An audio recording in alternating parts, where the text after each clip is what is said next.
오늘 말씀을 함께 읽도록 하겠습니다.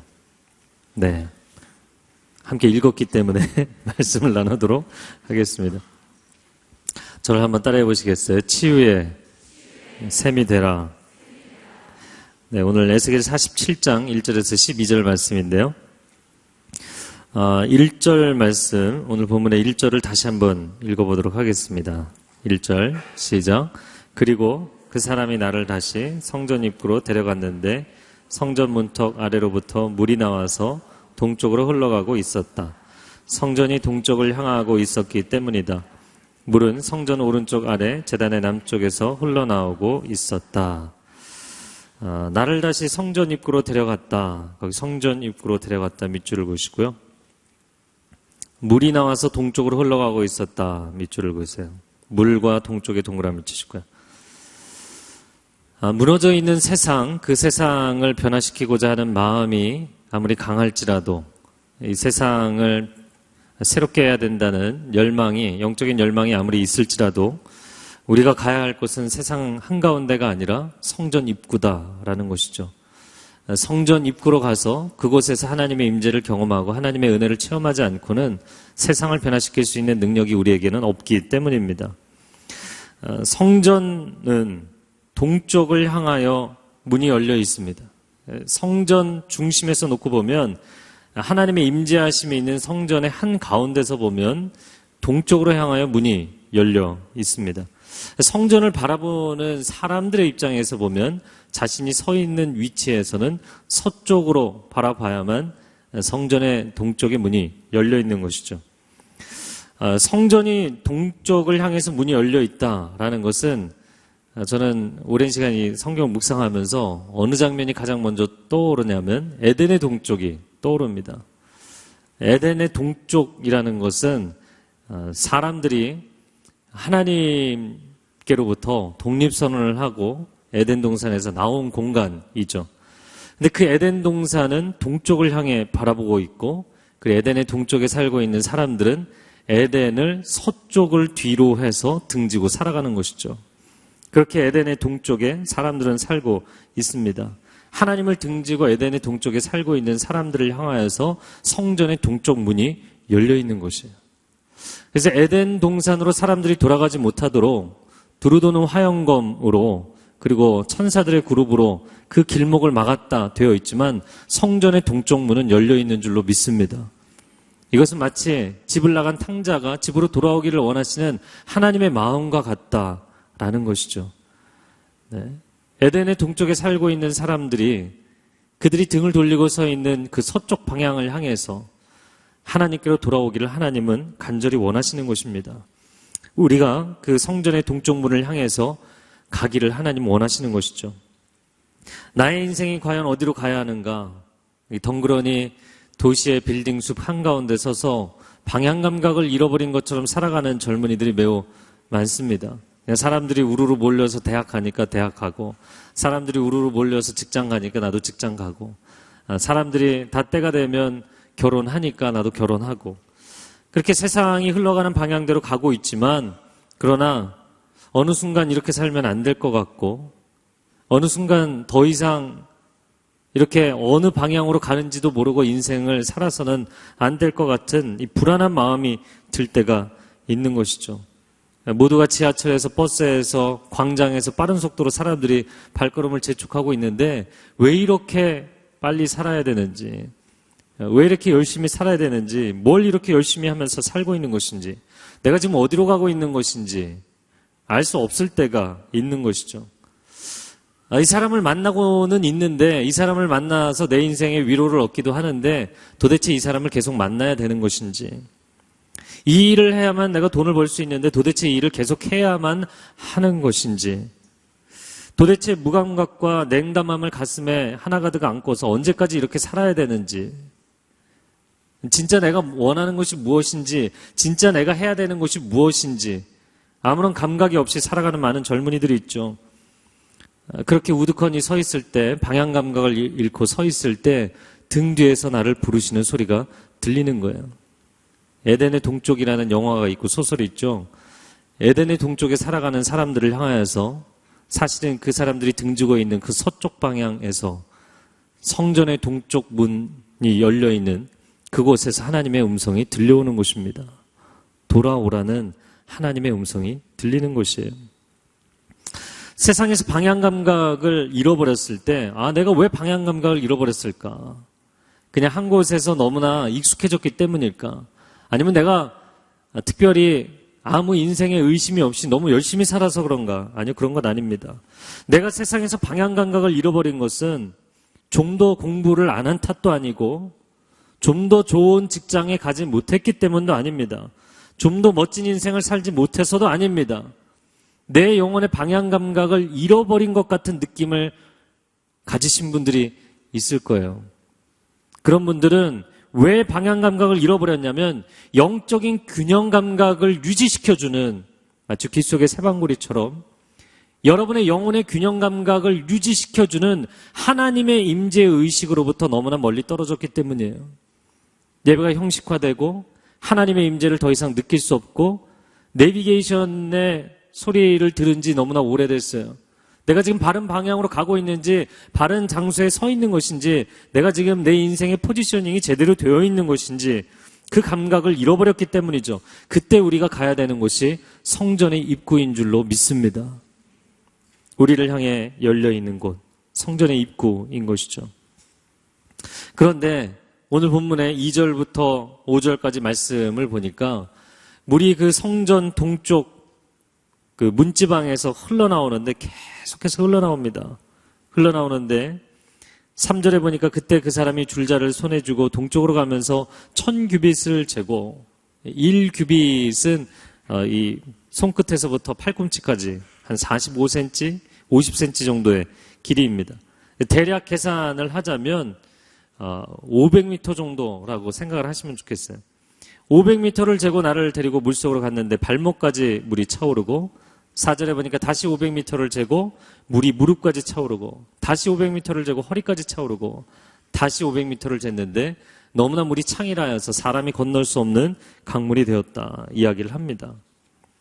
그런데 오늘 이 본문의 말씀을 머릿속에 상상을 하면서 묵상을 하는데 이상한 것이 이 수원에서 가장 많은 물이 쏟아져 나오는데 물에서 멀리 갈수록 물이 더 깊어졌다는 거예요. 수원에서 계속해서 물이 쏟아져 나오는데 멀리 갈수록 물이 더 깊어졌다라는 것이죠. 묵상을 해보니까 물이 계속해서 끊임없이 흘러나오는데 이 물의 속도와 양이 에스겔이 가는 속도보다 훨씬 빠른 거예요. 에스겔이 감당할 수 있는 양보다 훨씬 많은 거예요. 제가 예전에 한번 나눈 적이 있는 것 같은데요. 이 장면을 상상하면서 한 2가지 정도가 생각이 났는데 어릴 적에 저희 삼형제가 아파트 단지 안에를 걸어가고 있었어요. 한여름이었는데 뒤에서 무슨 다다다 소리가 나더라고요. 뒤돌아보니까 저 멀리서 먹구름이 오는 거예요. 그러니까 아파트 사이를 걸어가는데 아파트 한 몇 동 건너에서 먹구름이 막 밀려오더라고요. 그래서 저희 삼형제 막 뛰었어요. 네, 뛰는데 비가 먹구름이 오면서 막 두두두두 떨어지는 거예요. 근데 과연 몇 초도 버티지 못하고 엄청나게 빠른 속도로 우리를 따라잡더라고요. 별로 즐거워하시지 않지만 그때 기억이 굉장히 생생합니다. 여러분, 사람이 아무리 빨리 달려도 그 비구름의 속도를 이겨낼 수는 없는 것이죠. 사람이 가는 속도보다 에스겔 선지자가 걸어간 그 속도보다 성전 문지방에서 흘러나오는 물의 속도가 엄청났다는 거예요. 그리고 그 물의 양이 엄청났다는 것입니다. 저는 이 장면을 묵상을 하면서 또 한 가지 생각이 난 것은 오늘도 제가 특정 업체를 홍보하면 안 되는데 저는 딱 이 장면을 보면서 캐러밴베이가 생각이 나더라고요. 파도풀. 네. 물론 요즘은 웬만한 워터파크에 다 파도풀이 있어요. 근데 엄청난 양의 물이 수원으로부터 쏟아져 나오고 있는 쫙 흘러넘치는 거죠. 사람들이 좀 더 재밌게 놀기 위해서 이 물이 처음에 파도가 치는 물이 시작되는 지점으로 가려고 하잖아요. 할렐루야. 놀지 않고 인생을 살고 계신가요? 가잖아요. 이 수원 쪽으로 가잖아요. 그런데 재밌는 것은 무엇이냐면 그런 놀이동산의 워터파크에 있는 파도풀은 수원 쪽에 물이 훨씬 깊어요. 엄청난 양의 물을 쏟아 붓는데도 그 정도 양 갖고는 수원이 훨씬 깊지 멀리 갈수록 물은 얕아지게 돼 있어요. 근데 오늘 이 본문은 정반대라는 것이에요. 처음에는 발목이었어요. 그 다음에 무릎입니다. 그 다음에 허리입니다. 그 다음에는 멀리 갔는데 2km를 떨어져 갔는데 사람이 창이란 강물이 되어서 헤엄칠 정도의 물이 되었다라는 것이죠. 또 한 구절이 생각이 나는데 시편 133편 3절 말씀입니다. 시편 133편 3절 한번 같이 읽어주세요. 시작.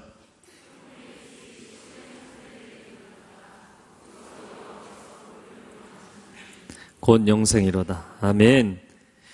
예배하는 공동체가 얼마나 복된 공동체인가라는 걸 설명하기 위해서 시편 133편에 말씀하는데 그 3절 말씀에 헐몬산의 이슬이 시온의 산들에 내림과 같다라고 말씀합니다. 팔레스타인의 동북부에 있는 이 헤르몬산, 헐몬산은 만년설이 있는 산입니다. 근데 그 만년설이 있는 산 위에 하나님께서 이슬방울들을 떨어뜨려 주시니까 그것이 계곡물이 되고 시냇물이 되어서 강물을 이루어서 메론 물가에 들어가고 메론 물가에서 흘러내려서 갈릴리 호수가 되고 갈릴리 호수가 100km의 요단 강물이 되어서 사해까지 흘러가죠. 그래서 그 요단 강에서부터 관계 시설을 통해서 가나안 전 지역에 물을 대는 거예요. 그래서 헐몬의 이슬 방울들이 전 이스라엘을 적시는 것과 같다. 할렐루야. 여러분, 우리가 이곳에서 하나님 앞에 예배하는 것이 매우 작은 것처럼 보일 수 있어요. 그러나 그 헐몬의 이슬이 시온의 산들을 다 적시는 것처럼 팔레스타인의 모든 땅을 물을 대어서 그 땅을 살려내는 것처럼 여러분 이 예배의 자리가 아무리 작게 보일지라도 여러분의 인생을 살리고 여러분의 영혼을 살리는 수원과 같은 역할을 하는 줄로 믿습니다. 세상에서는 태풍이 몰아치고 비바람이 몰아치고 그런 세상 한가운데서 지쳐서 마치 이 성전 안에 이 쉘터 안에 숨어있는 참새처럼 그렇게 오늘 그러한 심정으로 이곳에 온 사람들이 있을지라도 하나님께서 이 성전에서 당신을 회복하시면 창공을 비상하는 독수리와 같은 인생이 될 줄로 믿습니다. 그러한 심정으로 성전에 비바람을 피해서 숨은 참새 같은 심정으로 인생을 살았던 사람이 다윗이죠. 그 다윗의 인생을 하나님이 역전시키셔서 그 예배자의 삶의 자리가 매우 작아 보이지만 그 자리를 통해서 세상의 그 시대의 역사를 뒤집어 엎는 놀라운 인물로 만드시는 하나님, 그 하나님의 역사하심이 매우 크고 놀라운 줄로 믿습니다. 시편 84편 3절 말씀 한번 같이 읽어보겠는데요. 나의 왕, 나의 하나님, 만군의 여호와여, 주의 제단에서 참새도 제 집을 얻고 제비도 새끼둘 보금자리를 얻었나이다. 이 시편의 기자가 자기의 심정을 성전 치마에 숨어있는 깃들여 있는 참새와 제비를 보면서 이 이야기를 하는 것입니다. 여러분의 인생의 역사는 예배에서 시작될 줄로 믿습니다. 여러분의 인생의 기적은 예배에서 시작되는 줄로 믿습니다. 이 내공이 쌓이지 않고 세상에 뭔가를 보여주겠다 이야기하는 것은 굉장히 위험한 것이에요. 여러분 무술 영화를 보면 항상 그렇잖아요. 내 부모를 죽이는 원수를 피가 끓지만 그 당장에 뛰어들면 안 되죠. 첩첩산중에 최고의 고수를 삽으로 모시고 내공을 쌓아야 돼요. 그래야만 언젠가 세상을 바꿀 수 있는, 세상을 역전시킬 수 있는 실력을 갖추게 되고 하산할 때가 오는 것이죠. 여러분 20대 30대 때 세상이 여러분에게 끊임없이 이야기하는 것, 당신의 실력을 보여달라는 거예요. 너가 세상에 의미 있고 가치 있는 존재라는 것을 증명해내라는 거예요. 끊임없이 그 가치 증명, 실력 증명을 하라고 세상이 요구를 많이 합니다. 근데 여러분 거기에 너무 일찍 속지 마세요. 인생을 얼마 양이 되지 않았는데 이제 충전이 다 된 것처럼 세상에 쏟아놓고 나면 거기까지예요. 저는 여러분이 20대, 30대 예배자로 살아가게 되기를 주님의 이름으로 축복합니다. 여러분의 인생에 100세 시대를 살고 있는데 여러분의 인생이 90대, 100세, 100대에 여러분의 인생이 완전히 달라질 것이라고 저는 믿습니다. 사실 이 에스겔은 바벨론의 포로로 잡혀가 있어요. 그가 기대할 수 있는 것이 무엇이겠는가? 기껏해야 포로 생활을 하면서 어느 한 자리 차지하고 안정된 생활을 누리는 것, 그것 정도를 기대할 수밖에 없을 것입니다. 그런데 그가 놀라운 환상을 보게 되었다는 거예요. 하나님은 포로로 잡혀있는 이런 사람에게 어떻게 환상을 보여주시는가? 여러분, 요셉이 종살이 옥살이를 하는데도 하나님은 그에게 꿈을 주신 줄로 믿습니다. 사도 바울이 로마 감옥 안에 갇혀 있는데도 온 세상을 변화시키는 환상을 하나님이 보여주신 줄로 믿습니다. 사람의 인생의 크기는 꿈의 크기예요. 사람들은 그의 인생의 현재 스코어를 가지고 이야기하지만 하나님은 그에게 주신 꿈과 이상을 포기하지 않는 사람을 끝까지 밀어주시는 줄로 믿습니다. 저는 여러분이 그것을 세상의 방식과 타협하지 않고 정말 내 인생이 그렇게 되는가를 세상에 증명해 보여줄 수 있는 사람들이 되기를 바랍니다. 일찍 타협하지 마세요.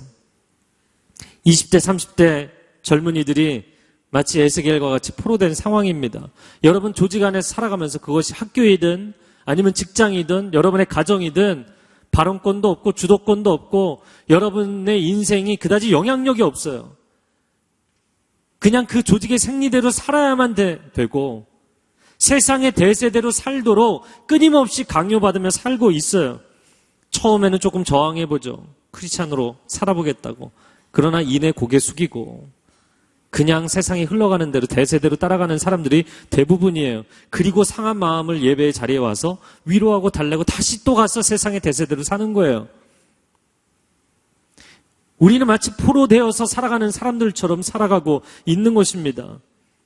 그러나 우리가 만약에 세상의 논리대로 그냥 살아가고 하나님, 내가 세상의 논리대로 살지만 하나님 내 인생을 성공시켜 주셔서 하나님의 영광을 나타내게 해 주십시오. 내가 성공하고 부유해지고 내 인생이 잘 되었어요. 내가 원하던 것들을 얻게 되었어요. 그런데 그 길을 가기까지 하나님의 논리대로, 하나님의 원리대로 가지 않고 세상의 방식대로 갔다면 여러분이 세상에 간증할 것이 없어요.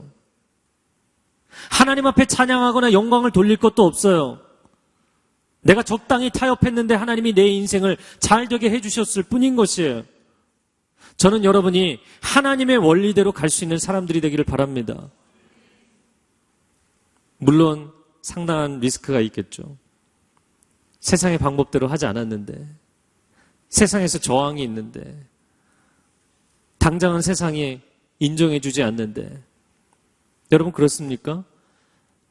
다윗도 10년의 세월을 기다렸고 요셉도 10여 년의 세월을 기다렸고 모세도 40여 년의 세월을 기다렸어요. 저는 여러분이 하나님의 손안에서 대기만서 정말 큰 그릇들이 되기를 바랍니다. 결국에는 빨리 여러분이 세상의 방식과 타협하고 주저앉을수록 여러분의 인생은 100년을 바라보는 것이 아니라 20, 30년을 달려가고 끝나게 될 것이, 그 이후로는 얘기할 것이 없는 것이죠. 마치 80년대, 90년대 학생운동을 하던 이 대학생들이 그래도 그때는 세상을 개혁시켜 보겠다고 사람들이 꿈이 있고 이상이 있고, 물론 그것이 인본주의적인 이상향이었지만 사람들이 열정을 가지고 있었죠. 근데 그 사람들이 사회에 가서는 결국에는 다른 사람들과 다르지 않게 그냥 현실에 타협하고 적응하며 살아가게 됐어요. 꿈을 포기하고 살게 된 것이죠. 근데 오늘날 이 시대의 대학가를 보면 그런 이상도 없어요. 이미 대학에 가기 전부터 스펙을 쌓기 위해서 얼마나 많은 젊은이들이 자기의 인생을 현실적으로 살아가는지 모릅니다. 여러분, 꿈을 꾸시기 바랍니다. 이 에스겔 선지자가 보았던 이 놀라운 환상을 저와 여러분이 보게 되기를 주님의 이름으로 축복합니다. 세상 사람들이 볼 때는 황당하다, 말도 안 된다 라고 이야기하는 것들을 저는 여러분이 꿈을 꾸게 되기를 바랍니다. 아멘. 저는 여러분의 은사와 재능과 헌신과 예배자의 삶을 통하여서 대한민국이 변화되게 되기를 주님의 이름으로 축복합니다. 여러분이 가서 사는 도시마다 변화되기를 축복합니다. 아멘. 저와 여러분을 통해서 그 다음 세대 한국교회 부흥이 일어나게 되기를 축복합니다. 또 서울이 영적인 변화가 일어나게 되기를 주님의 이름으로 축복합니다. 아멘. 그리고 여러분이 가는 곳마다, 그리고 여러분이 서 있는 곳에서 전심으로 하나님을 예배함을 통하여서 아시아가 변화되고 유럽이 변화되고 북미가 변화되고 남미가 변화되고 온 세계가 변화되는 역사가 일어나기를 축복합니다. 아멘. 캐나다에 가서 처음에 밴쿠버에서 사역을 하면서 하나님 이 도시가 부흥하게 해주십시오. 예배가 살아나게 해주십시오. 교회들이 살아나게 해주십시오. 그리고 일본 하이웨이를 따라서, 우리나라는 일본 하이웨이가 북에서 남으로 내려가지만 그곳은 서쪽에서 동쪽으로 흐르거든요. 서쪽 밴쿠버에서부터 동쪽 토론토까지 갑니다.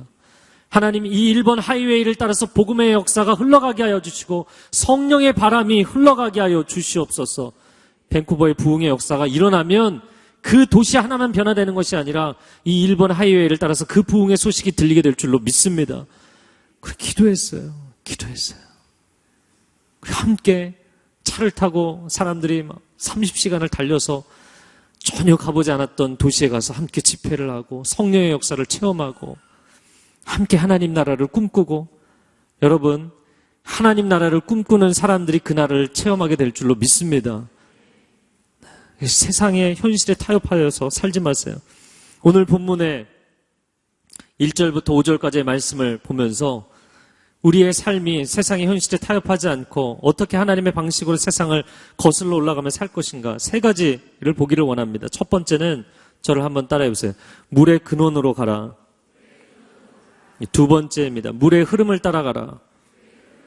세 번째, 물의 몸을 맡기라. 이 세 가지입니다. 여러분, 첫 번째는 물의 근원으로 가셔야 돼요. 물의 근원으로 가셔야 돼요. 요한복음 7장 37절 38절 말씀에 이 초막절, 명절 끝날 곧 큰 날에 예수께서 서서 외쳐 이르시되 누구든지 목마르거든 내게로 와서 마시라. 나를 믿는 자는 성경의 이름과 같이 그 배에서 생수의 강이 흘러나오리라. 아멘. 여러분, 오늘 이 본문은 선지자, 에스겔 선지자가 성전 입구에 서서 물이 흘러나오는 수원에 서 있지만 성령이 우리 안에 임재하시면 우리의 이 내면으로부터 영혼 깊은 곳에서 생명의 강수가 터져 나오는 줄로 믿습니다. 예배자의 영성이죠. 예배자의 영성은 그가 예배하는 곳이 세상의 중심이 되는 곳이에요. 그가 예배하는 자리가 세상의 중심이 되는 거예요. 랭킹이 가장 높은 대학에 가야만 그곳이 세상의 중심이 아니고요. 연봉이 가장 높은 직장에 가야만 그곳이 세상의 중심이 아니고요. 뉴욕이나 동경이나 서울이나 대도시에 있어야만 세상의 중심에 서 있는 게 아니에요. 세상의 중심은 세상을 창조하시고 경영하시는 하나님의 임재하심이 있는 자리인 줄로 믿습니다. 하나님이 어디에 임재하시는가? 예배자의 헌신이 있는 곳에 하나님은 임재하세요. 그래서 예배하는 사람이 엎드리는 그 자리에 하나님이 임하시면 그곳이 세상의 중심이 되는 것이죠. 할렐루야. 제가 미국에서 캐나다에서 사역을 하면서 알게 된 것은 우리는 그곳이 마치 아메리칸 드림, 정말 1.5세 유학생들 보면 영어도 잘하고 좋은 대학을 다니고 부유하게 살고 굉장히 부러울 것 같지만 그곳에 살고 있는 사람들은 이 한인 이민자들이 마치 벼랑 끝에 서 있는 것처럼 사는 것을 너무나 많이 보았어요. 사람들은 이곳에 서 있는 사람들은 저쪽 바다 건너편에 사는 사람들이 너무나 행복해 보이는 거예요. 이민자들은 한국에 살고 있는 사람들이 너무 행복해 보이는 거예요. 여러분 행복하신가요? 한국에 사는 게? 행복하세요? 즐거울 수는 있어요. 한국은 굉장히 즐거운 동네예요. 펀 제너레이션, 펀 컬처, 끊임없이 변하고 이렇게 세상에 빨리 돌아가는 동네가 별로 없어요. 제가 여러 도시들을 가봤지만 이 모든 서비스에 있어서도 그렇고 이렇게 빠른 동네는 없어요. 그리고 사람들이 이 대중심리가 워낙 군중심리가 강하기 때문에 이 핸드폰과 초고속 인터넷이 이렇게 빨리 보급된 동네가 없어요. 물론 그 군중 심리가 IT 산업의 발전을 이루는 데는 상당한 기여를 했습니다. 그러나 우리가 하나님께 그만큼의 속도로 반응하고 있는가? 이 젊은 세대가 그만큼의 민감함으로 하나님께 반응하고 있는가? 그렇지 않거든요. 여러분, 세상은 땅 끝도 없고 땅 중심도 없습니다. 어차피 둥근 것입니다. 상대적인 것입니다. 그러나 절대자 하나님이 임하시는 예배의 자리를 내가 가는 곳마다 세우게 되면, 아브라함이 가는 곳마다 제단을 쌓잖아요. 여러분이 가는 곳마다 제단을 쌓고 그곳에서 예배하면 그곳이 세상의 중심이 되는 거예요. 할렐루야. 네. 그래서 늘 이야기하는 것이지만 음식점 원리, 아무리 홍보전단 뿌리고 난리를 쳐도요, 개업했습니다. 네. 여기 저희 집 앞에 저는 동부이천동 사는데 어느 한 집이 개업을 했더라고요. 그리고 지금 며칠째 됐는지 모르겠는데 아이스크림을 계속 공짜로 나눠주고 있어요. 여러분도 오늘 가다가 드실 수 있을지 모르겠어요. 근데 뭐 사람들이 막 장사를 치고 있는 거예요. 근데 저는 또 그런 걸 보면 뒤에 서고 싶지가 않아요. 참 이상한 성격인데. 이렇게 지나가면서 저 아이스크림을 언제까지 나눠주나. 그래서 저 가게는 언제까지 갈까. 이런 생각을, 이런 부정적인 묵상을 했어요. 여러분, 홍보물 나눠주고, 공짜 물품 나눠주고, 그곳으로 갈 수 있는 그 러닝 타임이 얼마나 될까요? 그 가게 안에 음식점의 원리로 이야기를 하자면 인테리어가 엉망이고 욕쟁이 할머니가 있어도 음식 자체가 맛있으면 그 자체가 홍보하게 돼 있어요. 그 가게에서 파는 아이템 자체가 워낙에 좋으면 쓴 사람들이 이야기하게 돼 있어요. 앨범이 제가 홍보하지 않아도 좋으면 하나님께서 역사하시게 돼 있어요. 저는 여러분의 인생이, 여러분이 서 있는 자리가 절대자의 기름 부으심의 자리, 임재의 자리가 되기 때문에 세상 좋은 곳을 쫓아다니는 인생이 아니라 세상이 여러분에게 자석처럼 딸려오는 인생이 되기를 축복합니다. 여러분, 그 인생의 주도권을 잡는 것은 예배자의 삶을 살아야만 가능한 것입니다. 세상에 좋은 것은 상대적이에요. 유효기간이 있어요. 여기 가서 좋았는데 끝나고 나면 또 저기 가야 돼요. 저기 가서 좋았는데 그거 시들해지면 또 다른 걸 쫓아다녀야 돼요. 그 평생에 쫓아다니는 인생은 쉼이 없습니다. 안식이 없습니다. 그러나 하나님이 나를 부르신 곳에서, 나를 세우신 곳에서 내가 전심으로 하나님을 예배하면 여기서 놀라운 샘물이 터져나오게 하실 줄로 믿습니다. 그것을 배우는 게 중요해요. 그것을 배우는 것이. 여러분, 그래서 구멍가게 아이템인 것 같아도 그 하나가 전 세계로 팔리면 어마어마한 기업을 이루게 되어 있어요. 세상의 방식을 따라가려고 하지 마세요. 하나님의 기름 부으심의 원리를 따라가세요. 예배는 은혜의 샘이 솟는 곳이고 생수의 강이 시작되는 수원입니다. 내 인생이 사막과 같은 인생을 살고 있다는 것을 온몸으로 느끼며 살고 있다면 오아시스를 찾으셔야죠. 그리고 그 오아시스가 언제든지 내장되어서 살아간다면 그것은 놀라운 인생이 될 것입니다. 결코 목마르지 않는 인생이 될 것입니다. 도시 문명이 예리해져 갈수록 예배가 나이스해지는 것이 아니라 예배는 더 강력해져야 합니다. 예배에는 더 생명력이 넘쳐야 합니다. 두 번째는 물의 흐름을 따라가라는 것이에요. 수많은 이 시대의 예배자들이 수원에 와서 목을 축입니다.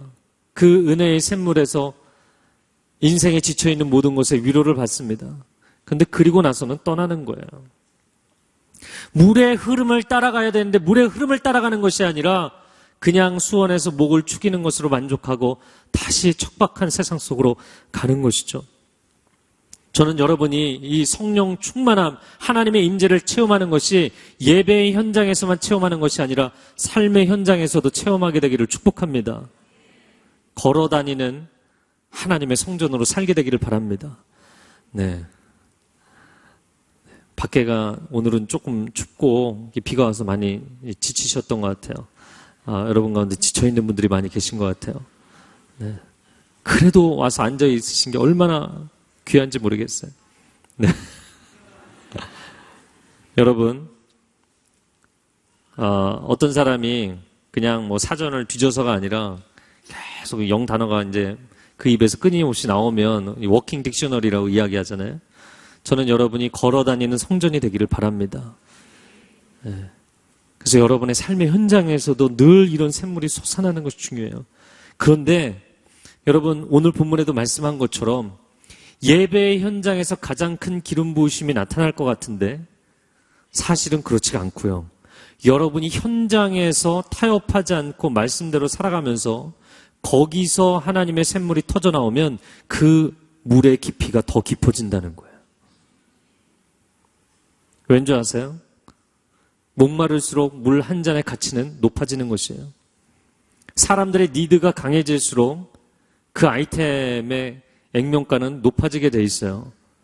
저는 여러분이 여러분의 인생을 세상의 방식대로 가지 않고 하나님의 은혜의 원리대로 간다면, 말씀의 진리의 원리대로 간다면 결국에는 거짓 가운데 무너져 있는 세상 한가운데 저는 여러분의 인생의 밸류는 상상할 수 없이 높아진다고 봅니다.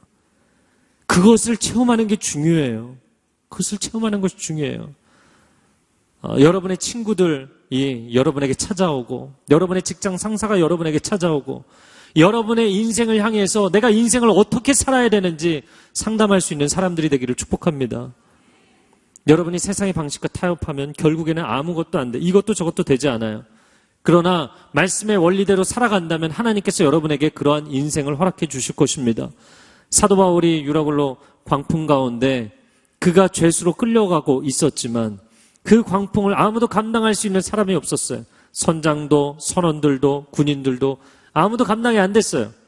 그런데 유일하게 단 한 사람, 사도 바울만 하나님의 음성을 듣고 이 배에 있는 모든 사람이 생명을 잃지 않고 살게 될 것이다. 안심해라. 사람들을 위로할 때 그가 영적인 리더십을 갖게 되죠. 그리고 결국엔 그 모든 사람들을 살려내게 됩니다. 지금은 여러분이 직장에서 말단 사원일지라도, 지금은 여러분이 학교에서 그냥 말씀을 잘 들어야 되는 학생일지라도, 여러분이 지금 이 시점에서 하나님의 사람으로 세상과 타협하지 않고 가야만 결국엔 여러분에게 주도권이 주어지는 날이 오게 될 것이에요. 그리고 그날 세상을 바꿀 수 있는 것입니다.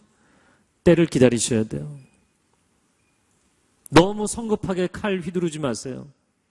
사실은 감당할 영역이나 내공이나 실력이 없다면 본인이 칼 휘두르다가 쓰러지게 돼 있어요. 너무 빨리 타협하거나 포기하지 마세요. 세상의 방식으로 따라가면 그 다음에는 하나님이 하셨다고 간증할 것이 없기 때문입니다.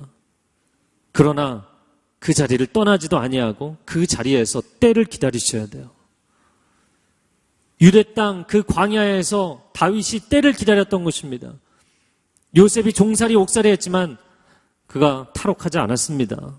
도망가지 않았어요. 그 자리에서 버티고 서 있었어요. 20대, 30대 때 예배자의 삶을 살아가면서 저는 여러분이 이 시간을 잘 견뎌낼 수 있기를 주님의 이름으로 권면합니다. 말씀으로 인생의 목적과 가치관을 삼고 살아가면 세 번째, 결국에 우리가 파도를 일으킬 수는 없지만 파도를 탈 수는 있는 것이죠. 여러분, 인생도 교회 역사도 부흥의 파도를 우리가 일으킬 수는 없지만 그 파도가 일어날 때 그 파도를 탈 수는 있어요. 여러분이 하나님의 말씀에 여러분의 인생의 목적과 가치관을 둔다면 여러분이 하나님의 그 말씀과 은혜의 파도가 칠 때 그것을 탈 수 있는 사람들이 될 것입니다. 말씀대로 살고 은혜대로 살 때 인생에 어떠한 기적이 나타나는지를 체험하게 되기를 축복합니다. 이 비행기를 생각을 해본다면 여러분, 비행기의 목적이 무엇인가요? 이 비행기의 목적은 비행하는 것이죠. 그러나 비행기가 사실 어떤 사람들은 이 정신적으로 불안해서 비행기를 타면 이 공포증을 느끼는 사람들이 있어요. 비행기 공포증인데 사실은 비행기가 사고가 날 확률이 자동차에서 사고가 날 확률보다 훨씬 적어요. 그럼에도 불구하고 매우 높은 곳에서 아무것도 의지하지 않은 채 날아가고 있다는 것이 사람들이 생각할 때 불안한 거죠. 여러분, 비행기가 가장 불안한 때는 날고 있을 때예요. 비행기가 그러면 정반대로 가장 안정적일 때는 언제인가요? 할렐루야. 언제인가요? 네. 날지 않을 때예요. 랜딩하고 나서 경납고 안에 있을 때, 제일 안전할 때예요. 그러나 여러분, 만약에 그 비행기가 땅에 계속 있고 경납고 안에 계속 있다면 그 비행기를 보면서 사람들이 오, 훌륭하다. 너무나 인생이 잘 세틀다운 됐다. 이렇게 얘기하는 사람은 아무도 없다는 것이에요. 그 비행기가 하늘을 날 때 그 비행기는 비로소 자기 가치를 표현하는 것이죠. 하나님께서 여러분을 이 땅 가운데 보내신 것은 창공을 비상하게 하시는 것인 줄로 믿습니다. 빨리 한 자리에 세틀다운 하려고 하지 마시고 열방으로 흘러가는 인생이 되기를 주님의 이름으로 축복합니다. 제가 오늘 한 청년에게서 이메일을 받았는데 이 청년이 누군지 아시면 안 돼요. 네. 이 청년이 코이카에서 해외 파견돼서 일을 하고 있는데 이 보안 지역입니다. 보안 지역에서 코이카에서 파송이 돼서 일을 하고 있는데 이제 자기 기간이 만기가 되어 간다고 하면서 이 친구는 중동 전문가가 되는 것이 비전이에요. 중동에 있는 A국에 가면 조금 더 편안하게 직장 생활을 하면서 그곳 언어 아랍어를 배울 수가 있고 B국에 가면 조금 힘들지만 현장에서 선교사님들과 함께 언어를 배우고 사역의 현장에 뛰어들 수 있어요. 저에게 질문을 하더라고요. A 코스가 있고 B 코스가 있는데 둘 중에 어떤 길을 선택해야 되겠냐고. 저는 근데 두 가지 길이 다 좋다고 이야기했어요. 본인이 기도하고 결정하라고. 네. 제가 하나님이 아닌데 어찌 알겠습니까? 그리고 그가 하나님 앞에 질문하는 1번, 2번 다 하나님 보시기에 너무나 귀한 거예요. 좋은 직장, 탁월한 직장, 편안한 직장을 선택할 수도 있는데 그의 인생의 젊은 날을 하나님 앞에 들여서, 아니 그의 평생을 하나님 앞에 들여서 세상을 바꾸는 인생을 살겠다고 뛰어든 거예요. 공부도 잘해요. 영어도 잘해요. 리더십이 있고 탁월한 친구예요. 아무도 그가 그런 인생을 선택해서 사는 걸 사람들이 알지 못해요. 지금은 주목하는 사람이 없어요. 그러나 5년 뒤, 10년 뒤, 20년 뒤 그는 세상을 뒤집어 엎는 사람이 될 것입니다. 이 예배를 보고 있어요. 그는 그런 친구가 될 것입니다. 여러분, 세상이 원하는 방식대로 빨리 한 자리 차지해서 세틀다운 하는 것이 여러분의 인생의 비전이 되었다면 거기까지예요. 저는 여러분이 꿈을 꾸게 되기를 바랍니다. 물론 이미 직장을 가졌고 이미 여러분의 전공이 선택되어 있고 이미 결혼했고 그러나 100세 시대잖아요. 1년, 2년, 아니 5년, 10년 선교지 가서 살 수 있습니다. 아멘들을 안 하시네요. 아멘이에요. 아멘. 네. 전 세계가 일일 생활권 안에 들어와 있습니다. 가지 못할 곳이 없습니다. 또 한 친구가 지난주에 함께 기도하고 파송을 했는데 이 친구 공부를 많이 했어요. 열심히 했어요. 좋은 직장 갈 수 있는 친구입니다. 근데 일부러 자기가 선택한 직장이 해외 파견 업무 나가는 직장이에요. 여기 앉아서 편안하게 직장 생활하는 데가 아니라 해외에 나가서 해외 건설 현장에서 일하는, 주로 중동에 나가서 일하는 그런 직장을 선택했어요. 거기 가서 고생하며 살겠다는 거예요. 낮에는 45도, 50도까지 올라가는 그런 땅에 가서 고생하겠다는 거예요. 그럼 사람들 생각할 때 왜 그런 자리를 선택하냐? 아니요. 그의 꿈의 크기만큼 하나님이 그의 인생을 크게 만들어 주실 줄로 믿습니다. 저는 여러분이 지금부터라도 가슴이 뛰는 비전을 가지세요. 직장을 한번 가졌다고 해서 그것으로 끝내지 마시고요. 인생에 달려갈 길이 아직도 창창합니다. 내가 이렇게 20대, 30대 때 얼른 직장 취직해서 돈 벌다가 40대, 50대 때 명퇴되면 그 전까지 열심히 모은 돈으로 나머지를 잘 살아야 될 텐데 어떻게 해야 할까? 이런 거 조마조마해 가면서 살아가는 인생을 살지 마시고요. 하나님, 내게 주신 은사, 내게 주신 열정, 내게 주신 꿈을 가지고 내 인생의 40대, 50대 그 다음을 펼쳐나갈 수 있는 인생이 되게 해주십시오. 열방까지 갈 수 있는 꿈을 주십시오. 건강을 주십시오. 능력을 주십시오. 재능을 주십시오. 배울 수 있는 열정을 주십시오. 여러분 안에 그런 열심히 일어나게 되기를 주님의 이름으로 축복합니다. 자, 그 다음입니다. 6절과 7절 말씀, 6절, 7절 말씀 같이 읽겠습니다. 시작.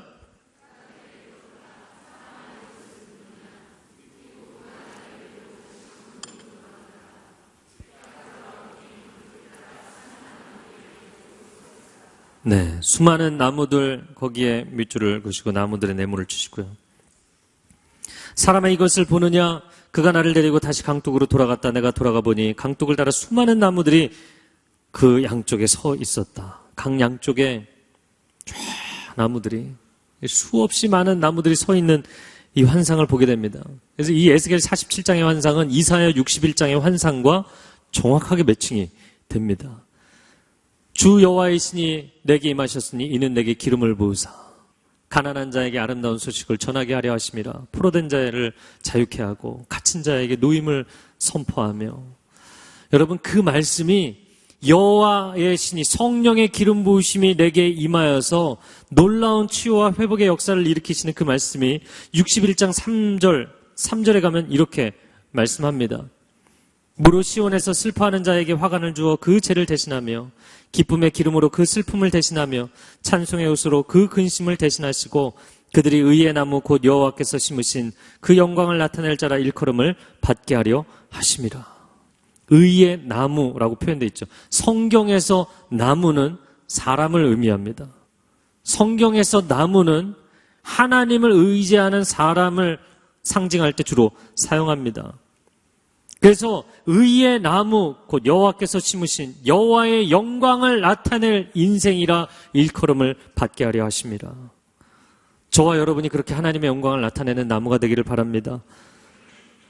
그래서 오늘 청년들의 인생을 묵상하면서 제가 한 가지 묵상한 것은 잠시 피었다가 사라지는 꽃과 같은 인생이 아니라, 여러분, 꽃이 굉장히 화려하죠. 그러나 꽃은 이 만개해서 세상의 아름다움을 보여주고 그리고 시들기까지가 굉장히 짧은 시간이죠. 그리고는 끝이에요. 여러분, 꽃과 같은 인생이 아니라 나무와 같은 인생이 되어야겠다. 여러분, 세상은 여러분이 꽃과 같은 인생이 되라고 끊임없이 부추깁니다. 빨리 피워야 된다고. 20대 때 피지 못하면, 30대 때 피지 못하면 너의 인생은 거기서 끝이다 이야기해요. 그렇지 않다는 거예요. 결코 그렇지 않다는 거예요. 네, 반응들이 없으신데 결코 그렇지 않아요. 봄에는 향기를 내고 여름에는 그늘을 주고 가을에는 단풍의 아름다움을 보여주고 겨울에는 기다림의 미덕을 보여줄 수 있는 나무와 같은 인생. 여러분, 나무는 단연생이죠. 오래 갑니다. 세월의 모진 풍파를 다 견뎌내게 돼 있어요. 비바람을 다 견뎌내게 돼 있어요. 저와 여러분이 나무와 같은 인생이 되었으면 좋겠어요. 여러분, 나무는 사실은 등치는 굉장히 크지만 1년 내내 사람들에게 아름다움을 보여주는 것은 아니에요. 꽃은 확 피면 사람들이 주목하죠. 그러나 금방 시들어버린다는 것을 아셔야 돼요. 자, 오늘 이 물이 흘러가는 곳마다 강둑에는 나무들이, 그리고 이 물이 어디로 흘러 들어가냐면 오늘 말씀 가운데 8절에 보니까 아라바로 가서 바다로 들어간다. 이 아라바라는 것은 사해에서 쭉 더 밑에까지 내려가면 이 아라바라는 지역이 나오는데, 그리고 나서 바다로 들어가는 지역인 것이죠. 요단 강물이 흘러서 아라바로 가서 결국엔 바닷물까지 들어가는 것입니다. 근데 그 강물이 얼마나 생명력이 놀라운지 바닷물까지 살려내게 될 것이다. 강물이 흘러가는 곳마다 모든 것이 살아날 것이다. 8절 하반절에 강물이 바다에 이르렀을 때 바닷물이 살아나는 것이다. 9절 말씀, 오늘 본문의 9절 말씀 한번 같이 읽어볼까요? 9절 시작.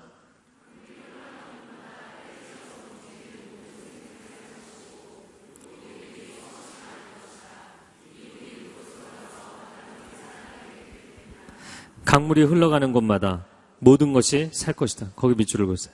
강물이 흘러가는 곳마다 모든 것이 살 것이다. 네, 저는 여러분이 하나님의 은혜의 강물, 성령의 바람, 하나님의 비전을 따라서 평생을 흘러가는 인생이 되기를 축복합니다. 이번 한 달을 계속해서 무브아웃이라는 주제로 말씀을 나누고 있어요. 하나님의 비전은 생육하고 번성하여 땅에 충만하라. 복의 근원이 되라는 것은 복의 근원인 한 자리에 서 있으라는 것이 아니라 계속해서 하나님께서 당신을 보내시는 곳으로 움직이라는 거예요. 가라는 것이에요. 땅끝까지 가라는 것이에요. 가만히 멈춰서 있으면 인생은 반드시 고이면 썩게 돼 있어요. 물은 고이면 썩게 돼 있어요. 인생은 멈춰서 있으면 안 됩니다. 우리의 인생을 살면서 제가 제 책에도 썼지만 20대, 30대까지는 새로운 상황이 주어지는 것이 두렵고 걱정스럽지만 사실 인생의 가장 두려운 것은 매너리즘이에요. 인생의 매너리즘이 무섭게 다가오기 때문이에요. 제가 어제 아이들이 막 장난감을 어지럽혀 놓은 거실을 치우면서 보니까 학교에서 미술 시간에 했던 찰흙이 있더라고요. 근데 이 찰흙이 보니까 사용하지도 않은 찰흙을 이만큼을 아까워서 저희 둘째 가지고 왔더라고요. 그런데 가져와서 집에 놔뒀는데 완전히 딱딱하게 굳어져 있어요. 다시 쓸 수 없는, 사용할 수 없는. 인생은 여러분 10대, 20대, 30대 중반까지는 새로운 상황, 새로운 환경, 새로운 미션이 매우 여러분의 인생에 긴장감을 줄지 모르겠어요. 그러나 정작 정말 두려운 것은 매너리즘이에요. 여러분의 인생이 한번 고착되고 나면 새로워지기 어렵기 때문입니다. 물론 중고생 때는 좋은 대학에 빨리 가면 내 인생이 안착할 것 같아요. 대학생 때는 좋은 직장에 취직하면 내 인생이 빨리 안착할 수 있을 것 같아요. 싱글 때는 좋은 사람 만나서 빨리 결혼하면 좋을 것 같아요. 그죠? 네. 그런 마음이 있으시잖아요. 그렇죠? 그러나 정말 인생이 가장 비참한 때는 언제냐면 다시 공부하고 싶은데 이제는 정말 내가 공부하고 싶은 것이 생겼는데 내 머리도 굳어지고 인생도 굳어지고 내 삶의 자리가 굳어져서 다시는 공부할 수 없을 것 같은 용기와 도전의식 자체를 잃어버리게 된 상태, 그때가 정말 두려운 거예요. 여러분, 대학 하나로 인생이 결정된다고 한국 사회가 끊임없이 사람들을 세뇌시켜놨잖아요. 결코 그렇지 않습니다. 여러분이 정말 공부하고 싶을 때 공부하고 싶은 주제를 공부하면 여러분의 인생은 달라질 것입니다. 네, 이런 걸 아멘 하셔야 되는데 세상의 가치관에 우리가 너무나 세뇌당해 있어요. 정말 인생이 가장 비참할 때는 지금 직장에서 더 이상의 비전이 없고 더 이상의 발전이 없는데 내가 이 직장을 떠나서 새로운 직장에 갈 수 있는 자신감이 없고 지금 인생의 새로운 일에 도전할 만한 용기가 없을 때 그때 인생이 정말 비참한 거예요. 처음 직장에 들어갈 때 좋은 직장에 못 들어가는 게 비참한 것이 아닙니다. 인생을 새롭게 할 수 있는, 내 인생을 리뉴얼할 수 있는 더 이상의 도전을 할 수 없을 때 인생이 그때 비참한 거예요. 결혼해서 살고 있지만 그냥 이렇게 살다가 자식들에게 모든 걸 쏟아부어주고 나이 들어서는 병치레나 하다가 떠나겠구나. 내 인생을 새롭게 할 수가 없구나. 그때 인생이 가장 비참한 거예요. 여러분, 하나님 안에 거하는 사람은 하나님이 날마다 새롭게 해주시는 줄로 믿습니다. 그것을 체험해야 돼요. 이 강물이 흘러가는 곳마다 살아날 것이다. 그 강물이 내 안에 흘러 넘치는 동안은 내 인생이 80대가 되든 90대가 되든 100세가 되든 내 인생은 날마다 새로워질 것입니다. 그 비전이 있는 거예요. 여러분, 왜냐하면 오늘 10절에 어부들이 바닷가에 서 있을 것이다. 엔게디에서부터 에네글라임까지, 거기 밑줄을 그으세요. 엔게디에서부터 에네글라임까지. 이 엔게디는 다윗이 피신했을 때 많이 숨어있던 곳이기도 한데 사해가 있으면 이 사해의 동쪽 강변과 서쪽 강변이 엔게디와 에네글라임입니다. 그래서 이 지역을 이야기하는 것은 뭐냐면 엔게디에서부터 에네글라임까지라는 것은 사해를 얘기하는 거예요. 죽은 바다, 세상에서 염도가 가장 높은 호수, 이 사해에 강물이 흘러 들어와서 그 안에 수많은 물고기들이 있어서 사람들이, 어부들이 모여서 그곳에서 그물을 내리고 물고기들을 잡게 될 것이다. 여러분, 제가 오늘 선언합니다. 처음부터 제가 너무 흥분을 해서 계속 얘기를 해서 약간 죄송한데, 그러나 단 한 가지를 기억하세요. 한국 사회가 여러분이 18살에 결정한 대학으로 여러분의 평생이 결정난 것처럼 이야기한 것은 거짓말이에요. 여러분이 20대, 30대 초반에 들어간 직장이 어떤 직장이냐에 따라서 여러분의 인생이 결정났다고 이야기한 것은 거짓말이에요. 여러분이 지금 결혼을 하신 분들도 계실 텐데, 아, 이 인간하고 결혼했으니 내 인생은 결단났다. 저쪽에서 기혼자의 웃음소리가 들렸어요. 여러분, 여러분의 인생이 지금 끝났다라고, 내 인생은 데드엔드에 이제는 완전히 막다른 골목에 다다랐다고 생각하는 사람들이 있다면 오늘 뒤집어 엎어지기를 바랍니다. 그 생각 자체가 뒤집히기를 바랍니다. 하나님의 은혜의 물줄기가 흘러 들어가면 사해에서 물고기를 잡는 날이 오게 될 것이다. 모두가 너의 인생이 죽었다고 이야기하는 그 자리에서 물고기를 잡게 될 것이다. 하나님 말씀하시는 거예요. 근데 오늘 본문의 11절에 이렇게 이야기합니다. 늪과 습지는 살아나지 못하고, 늪과 습지는 뭐예요? 물이 계속 부어지는데 아울렛이 없는 거예요. 물이 흘러가지 않는 거예요.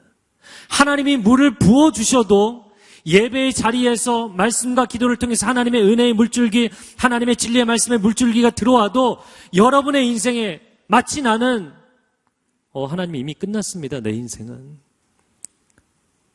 더 이상 흘려보내지 않으면 하나님 내 인생은 일어나 걸어갈 수 없습니다. 다리가 불구가 된 것처럼, 장애인이 된 것처럼 여러분 주저앉아서 일어나지 않으면, 주님이 아무리 일어나라고 말씀하셔도 일어나지 않으면, 걸어가라고 말씀하셔도 자리를 들고 걸어가지 않으면 늪과 습지는 물이 빠져나가지 않는 곳이거든요. 살아날 수 없다는 거예요. 소년 등과 일불행, 일찍 과거에 급제할수록 인생이 불행해진다. 저는 오늘 또 한 가지 묵상한 것은 미인방명이에요. 미인방명. 네. 자신이 미인이라고 생각하시는 분들 방명입니다. 명이 짧다는 거예요. 원래는 가인방명에서 나온 말인데, 근데 여기서 가인방명, 미인방명이라는 것은 외모만 얘기하는 것은 아니고요. 그 사람의 재주가 많은 경우도 이야기하는 거예요. 여러분, 볼프강 아마데우스 모차르트 같은 사람은 미인방명이죠. 대표적인 케이스입니다. 자기의 재능과 재주, 음악적인 그 천재적인 재능, 그것을 너무나 많이 의지했죠. 그리고 그것을 너무나 많이 탕진했죠. 마치 돈을 물쓰듯이 한 것처럼 자신의 재능을 물쓰듯이 했죠. 그리고 그의 인생은 일찍 끝나게 됩니다. 여러분, 미인방명이 되는 두 가지 이유를 오늘 묵상을 하면서, 한 가지는 자기 인생이 소년 등과처럼 너무 빨리 재능이 드러나고 세상에서 빛을 보면 거기에 안주하게 돼 있어요. 그것을 탐닉하게 돼 있어요. 그리고는 거기서 주저앉는 거예요. 빨리 올라가면 내려오는 길밖에 남지 않는 것이거든요. 또 한 가지 미인방명이 되는 이유는 사람들이 가만히 놔두지 않기 때문이에요. 사람들이 가만히 놔두지를 않아요. 여러분, 공동체도 마찬가지예요. 제가 캐나다에 있으면서도 청년부 예배 끝나고 나면 항상 마음이 불안해요. 뭐냐면 이 형제들이 예쁜 자매만 집에 라이드를 해주겠다는 거예요. 이 못된 것들이. 여러분, 아름다운 사람들이 가만히 놔두지 않습니다. 직장도 마찬가지예요. 재능이 있고 열심히 하고 충성된 사람 가만히 놔두지 않습니다. 일 열심히 하는 사람 일 더 주죠. 근데 일을 계속 주다가 그 사람이 번아웃 되면 더 이상 뒤도 돌아보지 않아요. 세상은 냉정하죠. 다 써먹고 그 사람의 창의성이 바닥에 나면 더 이상 뒤돌아보지 않아요. 또 다른 사람 데려다가 쓰는 거죠. 미인망명이 되는 것은 자기 자신이 자신의 미인임을, 그것이 재능의 문제이든 외모의 문제이든 그것에 너무 많이 의지하면, 하나님의 은혜보다 그것을 의지하면 방명이 되게 돼 있어요. 그 또 한 가지는 세상이 당신이 미인임을 알고 그것을 너무 많이 써먹으면 인생은 빨리 고갈되게 돼 있어요. 인생이 자신이 현재 가지고 있는 것으로 살다 보면 언젠가는 유효기간이 오게 돼 있습니다. 고갈되는 포인트가 오게 돼 있어요. 인생은 지금 내가 가지고 있는 것보다 하나님께서 앞으로 부어주실 은혜를 의지하며 살아야 합니다. 하나님, 나는 아무것도 아니지만 날마다 하나님 부어주시는 은혜로 삽니다. 하나님, 나는 무지하지만 날마다 하나님 부어주시는 지혜로 삽니다. 하나님, 내가 이 프로젝트를 도대체 어떻게 해야 됩니까? 나는 지혜가 없습니다. 자신의 짧은 지혜로 그것을 하려고 하는 것이 아니라 하나님이 부어주시는 지혜로 이것을 감당하기 원합니다. 고백하는 것이죠. 여러분, 20대, 30대 때 지금 자신의 인생을 빨리 결론 내리지 마세요. 아직 시작에 불과해요. 그래서 전 너무너무 감사해요. 제가 전에도 한번 얘기했지만 요즘 열심히 하나님 앞에 감사하고 있어요. 그것은 제 나이 42세에 책을 썼다는 게 너무나 감사해요. 너무나 감사해요. 여러분이 생각할 때 늦은 나이가 아니라고 생각할지 모르지만 매우 늦은 나이입니다. 매우 늦은 나이예요. 매우 늦은 나이예요. 엄청나게 늦은 나이예요. 여러분이 저를 젊게 보실지는 모르겠지만 가까이서 보시면 머리가 벌써 여기 하얘요.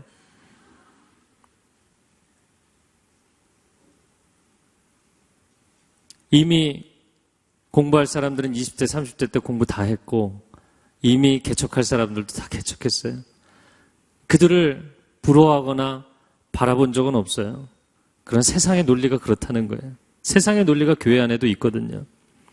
몇 년 전에 목회와 신학이라는 두란노 잡지에서 그 말씀이라는 이 부록 책이 있는데 그 부록 책의 선교 주제로 글들을 쓰는데 거기에 글을 좀 내달라고 부탁이 왔어요.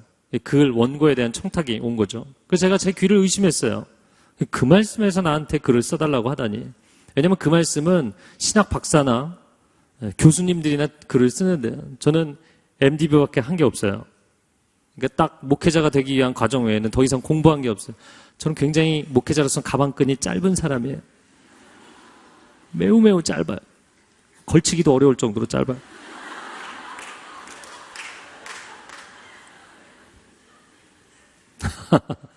즐거워하시네요. 이제 전화 한 분한테 물어봤어요. 정말 저에게 이 원고를 써달라고 하시는 겁니까? 맞대요. 써도 된대요. 성경에 관련된 글을 썼어요. 요한복음 말씀, 하늘의 밀이 땅에 떨어져, 그 말씀을 가지고 썼어요. 그런데 다른 글들을 보니까 여러 사람들이 이제 글을 써서 내는데 굉장히 아카데믹하더라고요. 제 글을 보니까 전혀 아카데믹하지 않더라고요. 근데 읽을수록 내용이 너무 좋더라고요. 할렐루야. 비웃지는 마세요. 여러분, 인생은 꽃과 같은 인생이 있고 나무와 같은 인생이 있습니다. 세상이 여러분에게, 한국 사회가 여러분에게 끊임없이 세뇌시켜온 것은 꽃과 같은 인생이 되라는 거예요. 빨리 피고 빨리 인정받으라는 거예요. 빨리 세상의 이목을 끌라는 거예요. 너의 능력을 보여줘. 그런데 꽃과 같은 인생이 됐어요. 그러고 나니까 어떻게 될까요? 예쁜 꽃은 꺾이게 돼 있어요. 빨리 열매를 맺었어요. 열매를 맺었더니 어떻게 되나요? 좋은 열매는 빨리 따버리게 돼 있어요. 그리고는 the end. 그렇게 인생살이가 끝나버린 사람들이 너무나 많아요. 너무나 빨리 세상과 타협했기 때문에 세속적인 삶으로 신앙인이라는 타이틀은 있지만 세속적인 인생으로 the end. 끝나버린 사람들 너무나 많아요. 물론 그런 사람들 부유하게 잘 살 수 있어요. 그러나 그가 세상을 변화시킬 수는 없습니다. 그가 세상을 변화시키는 하나님의 희망이 될 수는 없습니다. 그러나 하나님은 봄, 여름, 가을, 겨울 변함없이 하나님의 은혜의 시냇가에 뿌리를 받고 있을 수 있는 나무와 같은 사람을 찾고 계십니다. 저는 여러분이 그런 사람들이 되었으면 좋겠어요. 그래서 아름다운 꽃들이 다 지고 세월이 흐르고 여러분조차도 마치 모세가 40년 광야에서 지내고 나니까 나는 말도 어버버버 말을 못하고 아무 실력도 없고 나는 바로 앞에 서서 얘기할 자신이 없다고 스스로도 자기 가능성에 대해서 포기해버릴 정도로 세월이 흐른 뒤에 그 나무에서 꽃이 피고 열매가 맺히고 봄에는 아름다운 향기를 내고 여름에는 많은 사람들에게 그늘을 제공하고 가을에는 단풍에 그런 아름다운 색깔을 사람들에게 선사하고 겨울에는 외로운 수많은 인생들에게 기다림의 미학을 줄 수 있는 그런 나무와 같은 인생. 저는 여러분이 그런 인생이 되기를 주님의 이름으로 축복합니다. 세상의 방법대로 물론 신형 전자제품 나오면 사람들이 막 달려들죠.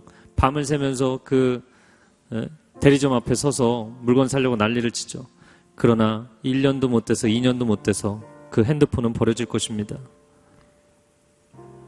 꽃과 같은 인생이 아니라 나무와 같은 인생이 되시기를 축복합니다. 세상의 논리를 따라가지 말고 하나님 나라의 영원한 원리를 따라가는 인생이 되기를 주님의 이름으로 축복합니다. 아멘. 저를 한번 따라해 보세요.